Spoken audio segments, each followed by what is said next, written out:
প্রিয় শিক্ষার্থীরা, আশা করি তোমরা ভালো আছো। আজকে আমি তোমাদের সাথে অরবিটাল প্রতিসাম্যতা এই বিষয়টা নিয়ে আলোচনা করব। তোমরা নিশ্চয়ই জানো যে ক্রিস্টাল ফিল্ড তত্ত্ব পড়ার সময় তোমরা দেখেছিলে যে অষ্টতলকীয় ক্ষেত্রে ডি অরবিটালগুলো দুইটা গ্রুপে ভাগ হয়েছিল। একটা ছিল ইজি আর একটা ছিল টি টু জি।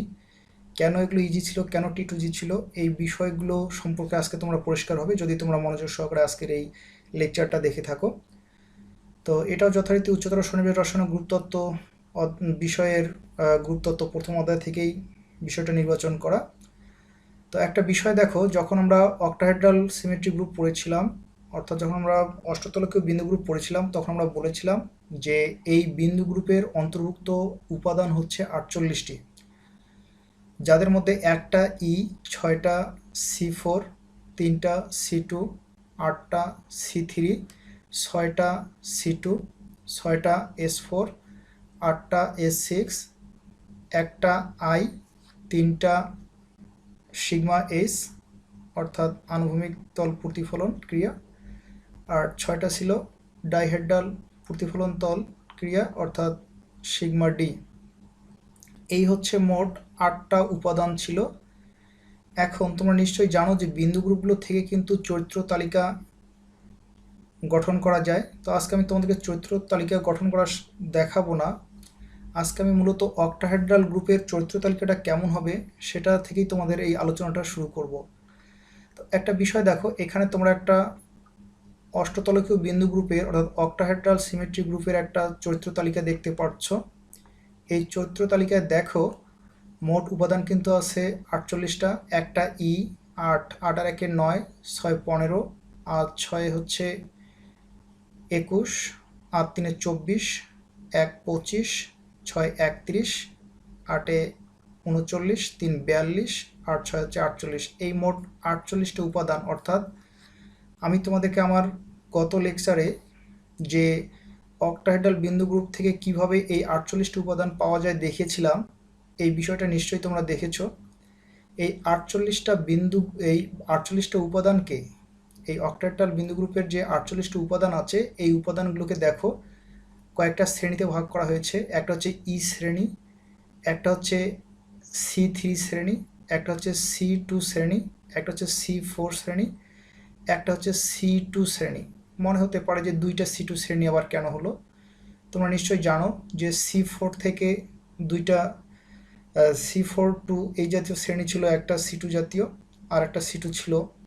তোমরা আগের লেকচারটা দেখলে নিশ্চয়ই বুঝতে পারছো যে এই দুইটার মধ্যে পার্থক্য কী ছিল। আর একটা হচ্ছে আই শ্রেণী, অর্থাৎ এভাবে মোট 1 2 3 4 5 6 7 8 9 10 10টা শ্রেণীতে ভাগ করা হয়েছে।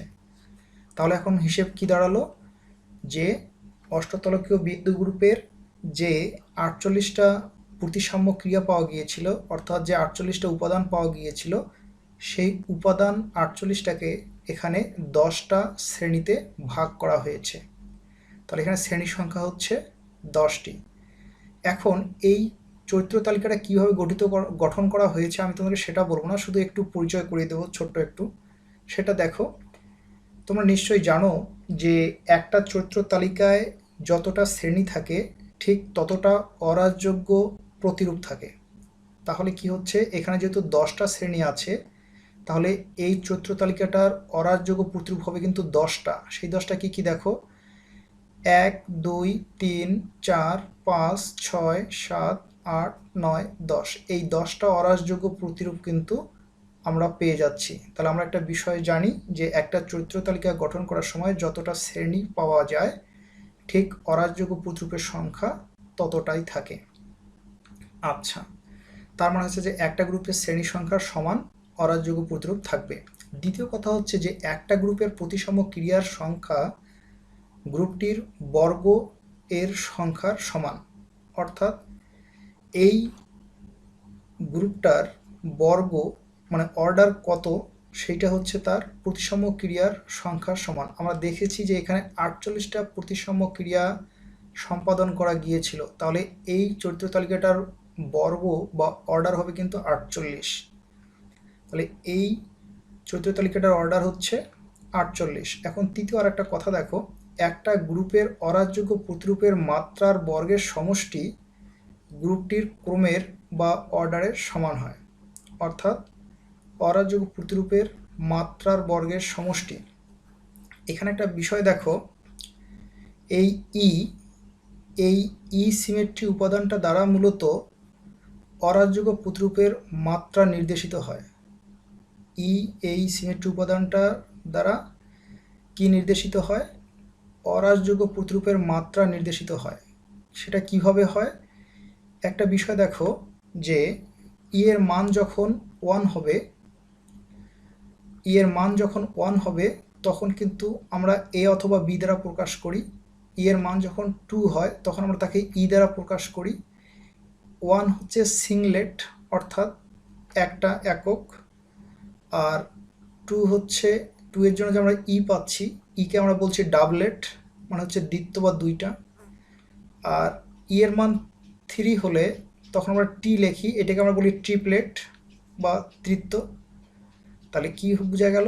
ই এর মান যখন 1 হবে তখন তাকে আমরা এ অথবা বি করে লিখি। এখানে কিন্তু সবগুলো এ দ্বারা লেখা আছে, তোমরা অন্য অন্য চরিত্র তালিকায় দেখবা যে বিও পাবে।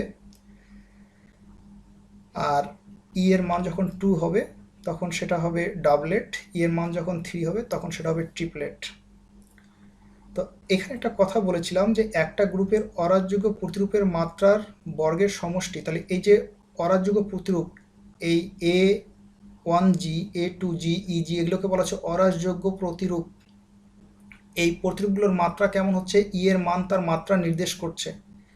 তাহলে এই অরাজযোগ্য প্রতিরূপের মাত্রাকে যদি আমরা বর্গ করি, করার পর যদি আমরা তার যোগফল নির্ণয় করি, তাহলে সেটা কীরকম হতে হবে? গ্রুপটার ক্রমের সংখ্যা সমান হতে হবে। তাহলে এই গ্রুপটার মোট প্রতিসাম্য ক্রিয়া হচ্ছে 48, তাই এই অক্টাহেড্রাল গ্রুপের অর্ডার হচ্ছে 48।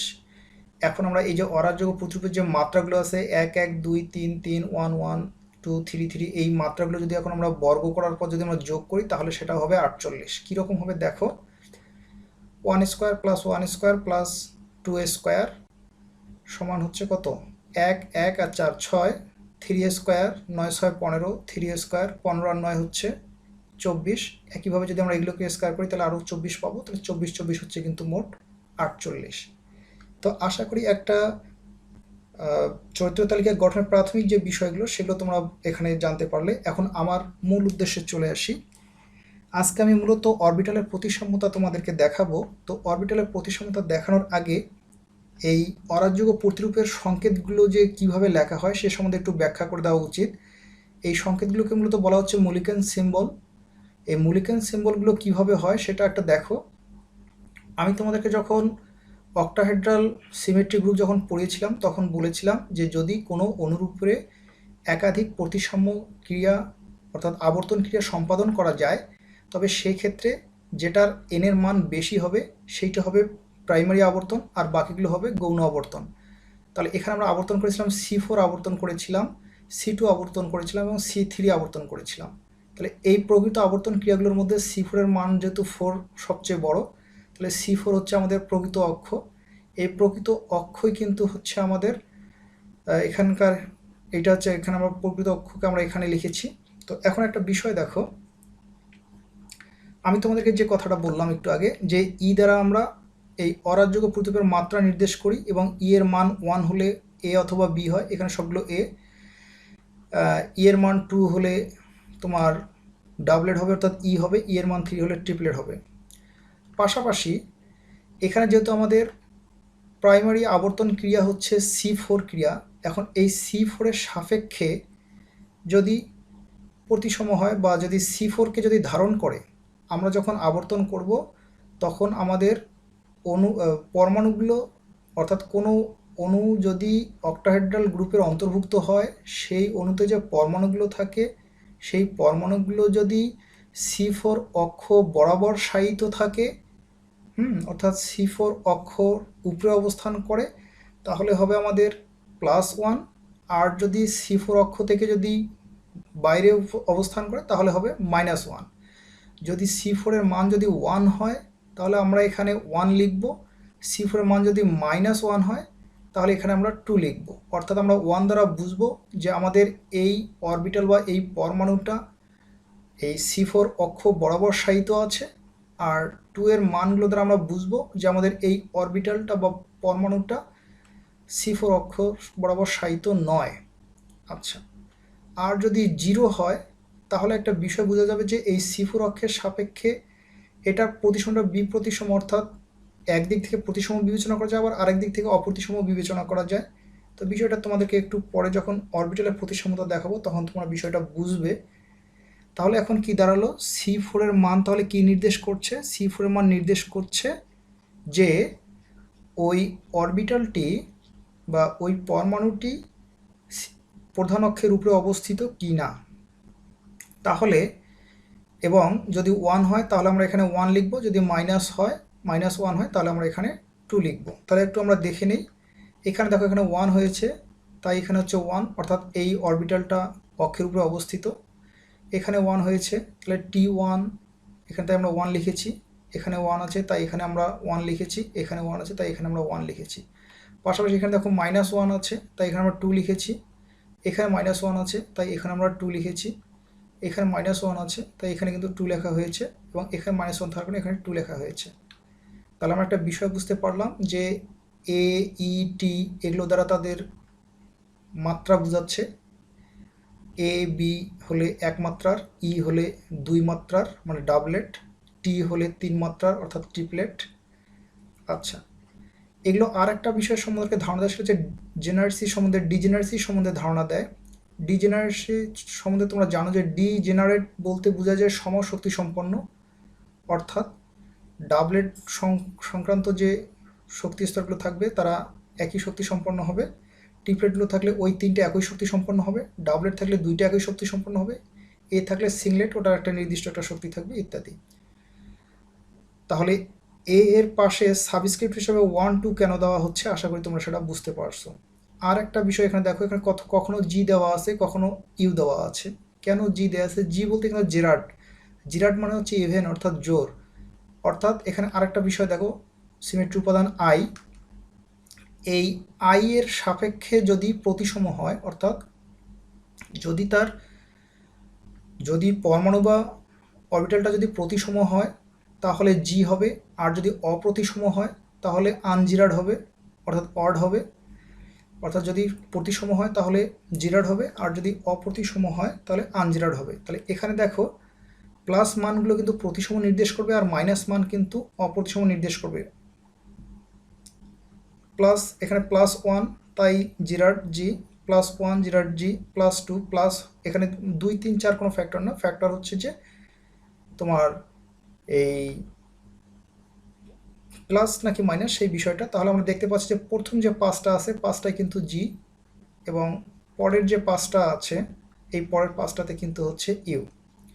তো আশা করি এরকম একটা চরিত্র তালিকা থেকে আমরা এরকম অরাজযোগ্য প্রতিরূপ তথা প্রত্যেকটা এই গ্রুপের গঠন আমরা বুঝতে পারছি। এখন এইটাকে আমি অরবিটালের ক্ষেত্রে প্রয়োগ করব। তাহলে অরবিটালগুলোকে কোন অবস্থায় প্রয়োগ করব? যে অষ্টতলকীয় ক্ষেত্রে অরবিটালগুলো আছে এমনটা বিবেচনা করে কিন্তু আমি এটা প্রয়োগ করব। তো তার আগে একটু কথা বলে নেই, সেটা হচ্ছে যে অক্টাহেড্রাল বিন্দু গ্রুপের যে প্রতিসাম্য ক্রিয়াগুলো পাওয়া যায় তাদের সমন্বয়ে যে চরিত্র তালিকা গঠন করা যায়, সেই চরিত্র তালিকা থেকে কিন্তু একটা বিষয় বোঝা যায় যে এই বিন্দু গ্রুপের অরাজযোগ্য প্রতিরূপ কোনগুলো বা কতটি হতে পারে সে বিষয়ে একটা ধারণা পাওয়া যায়। এখন একটা বিষয় দেখো, আমি যখন তোমাদেরকে এই অষ্টতলকীয় বিন্দু গ্রুপ যখন পড়িয়েছিলাম তখন আমি তোমাদেরকে এরকম একটা ছবি দেখিয়েছিলাম এবং এখানে বলেছিলাম যে এখানে C4 ছিল অক্ষ, S4 হচ্ছে অক্ষ। আজকে আর সেগুলো বলবো না, এখন শুধু আমি একটা কথা বলছি, সেটা হচ্ছে যে এইটা হচ্ছে এই C4টা একটা আমার অক্ষ, এটাকে আমি জেড অক্ষ বলছি, আর এই C4টা আমার আরেকটা অক্ষ। যেহেতু আমার এখানে প্রধান অক্ষের উপরে আমি সিদ্ধান্ত নেব যে এখানে আমার 1 হবে নাকি 2 হবে, তাহলে এটা হচ্ছে ওয়াই অক্ষ, এটা হচ্ছে এক্স অক্ষ এবং এটা হচ্ছে জেড অক্ষ। এখন দেখো আমি যদি এস অরবিটালের কথা বিবেচনা করি, এস অরবিটালটাকে যদি আমি এখন এই অরবিটালটা যদি এখন আমি কেন্দ্রে এখানে নিয়ে আসি, তাহলে একটা বিষয় দেখো যে এস অরবিটালটা কিন্তু গোলকীয়ভাবে প্রতিসম, অর্থাৎ যে কোনো অক্ষই বিবেচনা করা হোক না কেন সেটা কিন্তু সেই অক্ষের উপরেই কিন্তু অবস্থান করে। এখানে আমরা তিনটা অক্ষ বিবেচনা করছি, এই তিনটা অক্ষের উপরে কিন্তু এটা কিন্তু অবস্থান করছে। যদি অক্ষগুলো যদি এদিক দিয়ে যেত তারপরও কিন্তু এই এস অরবিটালটা কিন্তু এই অক্ষের উপরে অবস্থান করতো। তাহলে কথা ছিল যে যদি অক্ষের উপরে অবস্থান করে তাহলে এক হবে, তাহলে অক্ষের উপরে অবস্থান করলে এক হবে, আর যদি অক্ষের উপরে অবস্থান না করে তাহলে -1 হবে। তাহলে যেহেতু এস অরবিটালটা অক্ষের উপর অবস্থান করছে, অর্থাৎ এস অরবিটালটা গোলাকার গোলকীয়ভাবে প্রতিসম হওয়ার কারণে যে কোনো দিক থেকেই অক্ষ বিবেচনা করা হোক না কেন এটা অবশ্যই অক্ষের উপরে অবস্থান করবে, ফলে এটা সবসময় 1 হবে। তাহলে এস অরবিটালের ক্ষেত্রে সবসময় সেটা 1 হচ্ছে। আর যেহেতু এস অরবিটালটা বিভাজিত হয় না, তাই এস অরবিটালটা কিন্তু সিংলেট। সিংলেট হলে কি হয়, মাত্রা হয় 1। তাহলে এই যে মাত্রা যদি হয় 1 তাহলে হচ্ছে সিংলেট। তাহলে এখানে মাত্রা 1 আছে 1 2 3 4, চারটা। তাহলে এই চারটার মধ্যে যে কোনো একটা কিন্তু এস অরবিটালের জন্য হতে পারে। আমরা এখন দেখব কোনটা হতে পারে। তো এই চারটার মধ্যে একটা বিষয় খেয়াল করো, সেটা হচ্ছে যে যেহেতু আমাদের এস অরবিটালটা এই অক্ষের উপরে অবস্থান করে, প্রধান অক্ষের উপরে অবস্থান করে, তাই এখানে টুগুলো হবে না। তাই এই চারটা থেকে এই দুইটাকে এখন আমরা বাদ দিয়ে দিতে পারি। এখন আমাদের থাকলো A1G আর A1U। এই দুইটার মধ্যে কোনটা হতে পারে? এই দুইটার মধ্যে একটা বিষয় দেখো, যদি আমাদের এস অরবিটালটা যদি আমাদের এই কেন্দ্রে থাকে তাহলে এটা কিন্তু দেখো যে কোনো দিক থেকে বিবেচনা করো না কিন্তু এটা কিন্তু প্রতিসম হবে। তাহলে কথা ছিল যে যদি প্রতিসম হয়, অর্থাৎ যদি ইনভার্সন ক্রিয়াটা যদি পজিটিভ হয় তাহলে কিন্তু আমরা সেটা জি হিসেবে ব্যবহার করব, আর যদি অপ্রতিসম হয় তাহলে কিন্তু আনজিরাড হিসেবে বিবেচনা করব। তাহলে আমরা একটা বিষয় দেখলাম যে এস অরবিটালটা বিভাজিত হয় না, এর একটাই শক্তি অবস্থা, তাই এটা হচ্ছে এ। যেহেতু এস অরবিটালটাকে যেভাবেই রাখা হোক না কেন এটা প্রধান অক্ষের উপরেই অবস্থান করে, তাই এটার জন্য হচ্ছে 1, তাহলে A1। আর যেহেতু এস অরবিটালটা সব দিক থেকেই প্রতিসম, তাই এটার জন্য আমরা আনজিরাড ব্যবহার না করে জিরাড ব্যবহার করব। তাহলে আমাদের এস অরবিটালের জন্য প্রাপ্ত যে অরাজযোগ্য প্রতিরূপ সেটা হচ্ছে A1G, অর্থাৎ এই A1Gটা হচ্ছে আমাদের এস অরবিটালের জন্য প্রাপ্ত প্রতিসাম্য গ্রুপ। আচ্ছা, এখন যদি আমরা পি অরবিটালের কথা বিবেচনা করি, পি অরবিটালগুলো দেখো, পি অরবিটালগুলো কিন্তু কি অক্ষের উপরে অবস্থান করে। তাহলে যেহেতু অক্ষের উপরে অবস্থান করে তাহলে এটা অবশ্যই 1 হচ্ছে, এবং তিনটা পি অরবিটাল একই রকম বা একই শক্তি সম্পন্ন। তাহলে এই তিনটা পি অরবিটাল মিলে একটা ট্রিপলেট গঠন হবে, তাহলে টি হবে, টি হলো, আর যেহেতু অক্ষের উপর অবস্থান করে তাই 1 হলো, T1 হলো। কিন্তু একটা বিষয় দেখো, এই পি অরবিটাল তিনটা কিন্তু প্রতিসম নয়। কেন প্রতিসম নয়? একটা ফেজ হচ্ছে ধনাত্মক আর একটা ফেজ হচ্ছে ঋণাত্মক। ধনাত্মকটাকে যদি আমরা লাল দ্বারা বিবেচনা করি, ঋণাত্মকটাকে তাহলে আমরা নীল দ্বারা বিবেচনা করতে পারি। তাহলে পি অরবিটালের গঠনে দেখা যাচ্ছে যে একটা প্রান্ত হচ্ছে ধনাত্মক আর একটা হচ্ছে ঋণাত্মক। একটা কথা বলে রাখি, চার্জের সাথে কিন্তু এই ফেজ গুলাই ফেললে বা একই মনে করলে কিন্তু হবে না। এখানে চার্জ না, এখানে হচ্ছে গাণিতিক সাইন। একটা তরঙ্গের যেমন ধনাত্মক এবং ঋণাত্মক অ্যাম্পলিটিউড থাকে, সেরকমই এই পি অরবিটালের ধনাত্মক প্রান্ত একটা, অর্থাৎ এখানে যে একটা লোব আছে এই তোমার ডাম্বেল আকার, এই ডাম্বেলের মধ্যে অর্ধেক ডাম্বেল হচ্ছে প্লাস আর অর্ধেক ডাম্বেল হচ্ছে মাইনাস। তো একটা ডাম্বেলের যদি অর্ধেক প্লাস আর অর্ধেক মাইনাস হয় তাহলে এটা কি প্রতিসম হবে? অবশ্যই এটা প্রতিসম হবে না। তো যদি প্রতিসম না হয় তাহলে এটা আনজিরাডের দিকে চলে যাবে। তাহলে আমরা একটা বিষয় দেখলাম, যেহেতু আমাদের তিনটা পি অরবিটালের শক্তি একই, তাই এটা হচ্ছে একটা ট্রিপলেট, অর্থাৎ ট্রিপলি ডিজেনারেট, অর্থাৎ এই তিনটার শক্তি সমান। আর যেহেতু এগুলো অক্ষ বরাবর অবস্থান করছে তাই এগুলোর ক্ষেত্রে 1 হবে।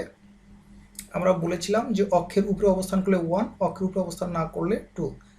তাহলে এগুলো হচ্ছে T1। আর যেহেতু এগুলো প্রতিসম নয়, একটা ফেজ আর একটার চেয়ে ভিন্ন, তাই এদেরকে বলা হচ্ছে আনজিরাড। অর্থাৎ তিনটা পি অরবিটালের জন্য প্রাপ্ত যে গ্রুপটা সেটা তাহলে কোনটা হচ্ছে, এই 10টা গ্রুপের মধ্যে প্রথমটা তো 1s এর জন্য হয়ে গেল, তার বাকি থাকলো 9টা। তাহলে ট্রিপলেট, যেহেতু তিনটা শক্তি সমান তাহলে ট্রিপলেটের আছে 1 2 3 4, চারটা আছে। এই চারটার মধ্যে যেহেতু এটা অপ্রতিসম তাই জিরার দুইটা বাদ দিলে আর থাকলো দুইটা। এই দুইটার মধ্যে যেহেতু আবার এরা অক্ষের উপরে অবস্থান করে তাই 1, তাই T1U আর T2U এর মধ্যে তাহলে পি অরবিটালের জন্য কোনটা হবে? অবশ্যই বুঝতে পারছো T1U হবে। এইভাবে কিন্তু চরিত্র তালিকা থেকে একটা অরবিটাল কিভাবে আছে, তাদের শক্তি কেমন, সে সম্বন্ধে কিন্তু ধারণা পাওয়া যায়। তাহলে T1U যখন আমরা দেখব তখন আমরা বুঝতে পারবো যে এখানকার তিনটা অরবিটালের শক্তি সমান।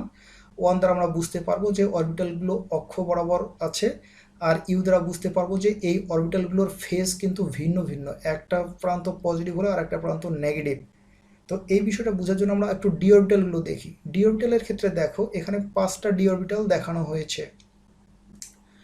এই 5টা ডি অরবিটালের মধ্যে কিন্তু তোমরা নিশ্চয়ই ওখানে পড়েছিলে যে এই 5টা ডি অরবিটাল নাকি 2টা গ্রুপে ভাগ হয়। কেন গ্রুপে ভাগ হয় আর কেন তাদেরকে ইজি আর T2G বলা হয়েছিল, সেই বিষয়টাই এখন তোমরা বুঝতে পারবে।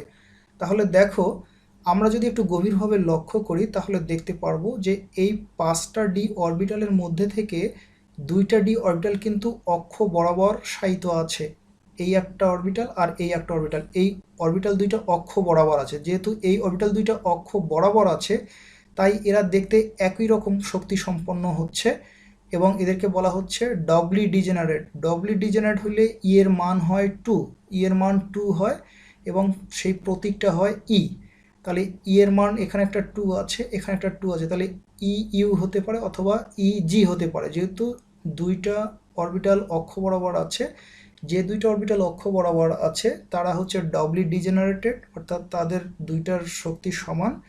এবং একটা বিষয় লক্ষ্য করার মতো, এই অরবিটাল দুইটা কিন্তু অক্ষের উপরে অবস্থান করছে। যেহেতু অরবিটাল দুইটা অক্ষের উপরে অবস্থান করছে, তাহলে কি হবে? 1 হবে নাকি 2 হবে? অবশ্যই বুঝতে পারছো যে 1 হওয়ার কথা ছিল। কিন্তু আমি কিন্তু তোমাদেরকে বলেছিলাম, এইটা যখন বলেছিলাম যে C4 এর ক্ষেত্রে দেখো এখানে মানটা কিন্তু হচ্ছে যে 0। মানটা 0 এই জন্য জানো, সেটা হচ্ছে যে এই অক্ষের উপরে আছে, কিন্তু এদের ক্ষেত্রে এই C4 এর অন্যগুলো যেমন এককভাবে একটা অক্ষের উপরে অবস্থান করছিল, এখন কিন্তু এখানে দুইটা করে ডাম্বেল কিন্তু দুইটা অক্ষকে ধারণ করছে। তো এখন আসি আসল কথায়, সেটা হচ্ছে যে এই যে দুইটা যে ডি অরবিটাল আছে, এই জন্য এটা হচ্ছে ডাবলি ডিজেনারেট, যেগুলো অক্ষ বরাবর শায়িত আছে, এই জন্য হচ্ছে ডাবলির জন্য হচ্ছে ই। আর একটা বিষয় দেখো, এগুলো কিন্তু আই এর মান কিন্তু এখানে কিন্তু পজিটিভ। আই এর মান পজিটিভ এই জন্য পজিটিভ, যে কারণটা হচ্ছে আমরা যদি এই ফেজ বিবেচনা করি তাহলে এই দিকে পুরো 180 ডিগ্রি বিপরীতে আসলে কিন্তু আমরা একই ফেজ পাই। আবার যদি আমরা এই দিক থেকে শুরু করি 180 ডিগ্রি বিপরীতে কিন্তু আমরা একই ফেজ পাই। কিন্তু পি অরবিটালের ক্ষেত্রে কিন্তু সেরকমটা ছিল না। আমরা যদি এই দিক থেকে শুরু করি 180 ডিগ্রি গেলে আমরা বিপরীত ফেজ পাই। তাহলে যেহেতু আমরা এই অরবিটালগুলোর জন্য আমরা 180 ডিগ্রি বিপরীতে গেলে একই রকম ফেজ পাই, তাই আমরা এখানে আই এর মান কিন্তু পজিটিভ, তথা এগুলো আমরা জিরাট বিবেচনা করছি। তাহলে এই দুইটা অরবিটাল দেখতে একই রকম হচ্ছে, তাই এরা ডাবলি ডিজেনারেটেড অর্থাৎ ই। আর যেহেতু এই অরবিটাল দুইটা প্রতিসম, অর্থাৎ 180 ডিগ্রি বিপরীতে গেলে একই রকম পাওয়া যায়, যেমন 180 ডিগ্রি দিকে বিপরীতে আসলে একই রকম অবস্থা পাওয়া যায়, এখানে 180 ডিগ্রি বিপরীতে গেলে একই রকম পাওয়া যায়, এই জন্য এদেরকে বলা হচ্ছে জিরাট। তাহলে এই দুইটা অরবিটালের জন্য স্বাভাবিকভাবে যে মূলিকন সিম্বল হচ্ছে সেটা হচ্ছে ইজি। তাহলে এখন কি হচ্ছে? তাহলে এই ইজি এর জন্য যে প্রতিসাম্য হচ্ছে এই d x square y square এবং ডি জেড স্কোয়ার, এই দুইটা অরবিটালের জন্য তাহলে আমরা পাচ্ছি প্রতিসাম্যতা, সেটা হচ্ছে ইজি। এখন থাকলো বাকি তিনটা অরবিটাল। এই তিনটা অরবিটালের ক্ষেত্রে দেখো, এই অরবিটাল তিনটা কিন্তু নির্দিষ্ট কোনো অক্ষ বরাবর নাই। তাহলে যেহেতু নির্দিষ্ট কোনো অক্ষ বরাবর নাই এবং এই তিনটা অরবিটাল দেখতে একই রকম এবং একই শক্তি সম্পন্ন, তাই এরা এই তিনটা মিলে একটা ট্রিপলেট বা ট্রিপলি ডিজেনারেট হবে, অর্থাৎ এই অরবিটাল তিনটার শক্তি সমান হবে। তাহলে এটা হচ্ছে টি। তো টি এর মধ্যে তো আমরা একটা T1U তো পি এর জন্য করছি, তাহলে আর টি বাকি থাকলো, এখানে থাকলো দুইটা আর এখানে থাকলো একটা, মোট হচ্ছে তিনটা। এই তিনটা প্রতিসাম্যের মধ্যে দেখা যাক কোনটা হয়। তাহলে এই তিনটা ডি অরবিটালের যেহেতু কোনোটাই অক্ষ বরাবর নাই, তাহলে এগুলো হচ্ছে T2 জাতীয়। তাহলে T1টা বাদ, তাহলে এখানে একটা T2 থাকলো, এখানে একটা T2 থাকলো, এই T2 দুইটার মধ্যে যে কোনো একটা হতে পারে। এখন দেখা যাক কোনটা হয়। সেটা হচ্ছে, আমরা যদি দেখো 180 ডিগ্রি যদি আমরা বিপরীতে যাই, এখান থেকে শুরু করে আমরা 180 ডিগ্রি, তাহলে কিন্তু আমরা একই ফেজ পাচ্ছি, ফেজ পরিবর্তন হচ্ছে না, অর্থাৎ দশা পরিবর্তন হচ্ছে না। আবার আমরা এখান থেকে শুরু করে যদি আমরা এইদিকে 180 একই দশা সম্পন্ন থাকছে। তো যেহেতু একই দশা সম্পন্ন থাকছে, তিনটার শক্তি যেহেতু সমান হচ্ছে, এবং কোনোটাই যেহেতু অক্ষের উপরে থাকছে না, তাহলে স্বাভাবিকভাবেই বোঝা যাচ্ছে যে এদের তোমার মূলিকেন প্রতীকটা কেমন হচ্ছে। তাহলে এই তিনটে শক্তি সমান হওয়ার কারণে তাহলে হচ্ছে টি। আর যেহেতু এরা কোনোটাই অক্ষের উপরে অবস্থিত নয়, তাই এরা হচ্ছে টু, তাহলে T2।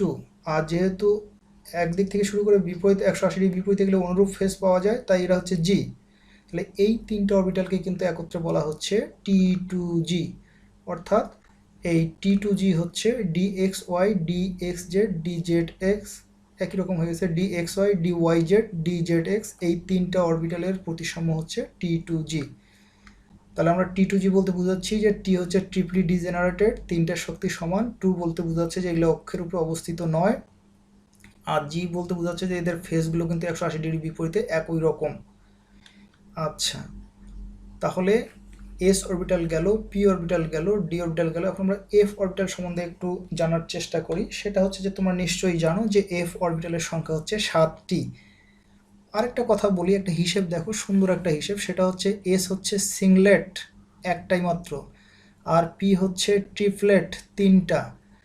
আর ডি অরবিটালের কিন্তু হচ্ছে দুইটা হচ্ছে ডাবলেট আর তিনটা হচ্ছে ট্রিপলেট। তাহলে 3 আর 2 কিন্তু 5, এভাবে কিন্তু 5টা ডি অরবিটাল হলো। তাহলে এখানে 3টা পি অরবিটাল, একটা এস অরবিটাল, আর এখানে কিন্তু 5টা ডি অরবিটাল হচ্ছে। তাহলে এবার আসি এফ অরবিটালের কথায়। এফ অরবিটাল তোমরা জানো যে এফ অরবিটাল হচ্ছে 7টি। তো এফ অরবিটাল যদি 7টি হয়, তার মধ্যে একটা অরবিটাল হচ্ছে এফ এক্স ওয়াই জেড। এই অরবিটালটার প্রতিসাম্য হচ্ছে এ two Y you.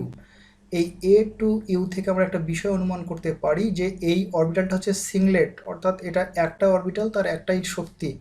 R two দ্বারা বোঝাচ্ছে যে এই অরবিটালটা অক্ষের উপরে অবস্থিত নয়। আর ইউ দ্বারা বোঝাচ্ছে যে এটা আনজিরাট, অর্থাৎ এই অরবিটালটার এক প্রান্ত থেকে অপর প্রান্ত যদি আমরা যাই, 180 ডিগ্রি বিপরীত প্রান্তে যদি আমরা যাই, তাহলে এটা অবশ্যই ফেজ পরিবর্তন করে। তাহলে এটা গেল একটা অরবিটাল। তাহলে আর বাকি থাকলো 6টা এফ অরবিটাল। 6টা এফ অরবিটালের মধ্যে দেখো f x cube, f x y cube, f z cube, এই তিনটা অরবিটাল এর শক্তি কিন্তু সমান। তাই এটা হচ্ছে একটা ট্রিপলি ডিজেনারেটেড, ট্রিপলি ডিজেনারেট। এই ট্রিপলি ডিজেনারেট যে অরবিটাল, অর্থাৎ এই তিনটা অরবিটালের শক্তি সমান। এবং এখানে 1 ইউ, এই 1 দ্বারা বোঝাচ্ছে যে এটা অক্ষের উপরে অবস্থিত। আর ইউ দ্বারা বোঝাচ্ছে যে এটাও কিন্তু হচ্ছে আনজিরাট, অর্থাৎ এটাও অপ্রতিসম। অর্থাৎ এক প্রান্ত থেকে অপর 180 ডিগ্রি বিপরীত প্রান্তে গেলে আমরা সমান ফেজ পাবো না, বিপরীত ফেজে চলে যাবে। অনেকটাই পি অরবিটালের মতো মনে হচ্ছে, তবে পি অরবিটালে একটা একটা করে অরবিটাল, একটা একটা করে ডাম্বেল। আর এফ অরবিটালে তিনটা তিনটা করে ডাম্বেল। টি দ্বারা বোঝাচ্ছে যে এই তিনটা অরবিটালের শক্তি সমান। আর 1 দ্বারা বোঝাচ্ছে এরা অক্ষের উপরে অবস্থিত। আর ইউ দ্বারা বোঝাচ্ছে এরা আনজিরাট। আর থাকলো তাহলে কয়টা? এখানে 1 আর 3 4 থাকলো, আর থাকলো 3টা। এই 3টা হচ্ছে T2U। তাহলে বাকি যে x y square z square, y x square z square, z x square y square, এই তিনটে অরবিটাল থাকলো। এই তিনটে অরবিটালের শক্তি আবার সমান, তাই এরা হচ্ছে আর একটা ট্রিপলেট। এই ট্রিপলেট অরবিটালটার প্রতিসাম্য হচ্ছে T2U। টু দ্বারা বোঝাচ্ছে যে এরা অক্ষের উপরে অবস্থিত নয় এবং এদের প্রতিসাম্যতা নাই, অর্থাৎ 180 ডিগ্রি বিপরীতে গেলে এদের ফেজ পরিবর্তন হয়, একই ফেজ পাওয়া যায় না। তাহলে আমরা একটা বিষয় দেখলাম, আমরা যে 7টা এফ অরবিটাল পাচ্ছি তার মধ্যে একটা হচ্ছে এ টু ইউ প্রতিসাম্যের, আর 3টা হচ্ছে T1U প্রতিসাম্যের, আর 3টা হচ্ছে T2U প্রতিসাম্যের। তো যেহেতু ইউ আছে প্রত্যেকটার ক্ষেত্রে, যেহেতু ইউ আছে, তাই আমরা বলতেই পারি যে এফ অরবিটালের ডাম্বেলগুলো অনেকটাই পি অরবিটালের ডাম্বেলের মতো, কারণ পি অরবিটালটারও কিন্তু কোনো প্রতিসাম্যতা ছিল না। দ্বিতীয়ত কথা হচ্ছে যে এই 7টা অরবিটালের মধ্যে একটা অরবিটাল কেবল অক্ষ বরাবর শায়িত। এই 3টা orbital f x cube, x y cube, x z cube, এই 3টা অরবিটাল অক্ষ বরাবর শায়িত। আর বাকি যে 4টা অরবিটাল আছে তারা কিন্তু অক্ষ বরাবর শায়িত নয়। তো আশা করি তোমরা এই লেকচার থেকে অরবিটালের প্রতিসাম্যতা কি এবং সেই প্রতিসাম্যতার উপর ভিত্তি করে কিভাবে এই গ্রুপগুলো, অর্থাৎ এদের এই সংকেতগুলো নির্ধারিত হয় সেটা বুঝতে পেরেছ। আমরা এরপরে যখন বিভিন্ন টার্ম পড়ব, ডি টার্ম, এফ টার্ম, তখন আমরা এরকম কিছু ব্যবহার করব এবং বিভিন্ন বিবেচনের সময় আমরা এই সংকেতগুলো ব্যবহার করব। বিভিন্ন অর্গেল ডায়াগ্রাম এবং স্থানাবশ্যকীয় ডায়াগ্রাম যখন আমরা ব্যবহার করব এই সংকেতগুলো, তখন তোমাদের বুঝতে আশা করি সমস্যা হবে না। তো তোমাদের যদি এর পরেও অস্পষ্টতা থাকে আমাকে অবশ্যই জানাবে। আর তোমাদের যদি এই লেকচার বুঝতে অসুবিধা হয়, তোমরা আশা করি 2-1 বার যদি রিউইন্ড করে দেখো তাহলে অবশ্যই বুঝতে পারবে। তোমাদের সবাইকে অনেক অনেক ধন্যবাদ।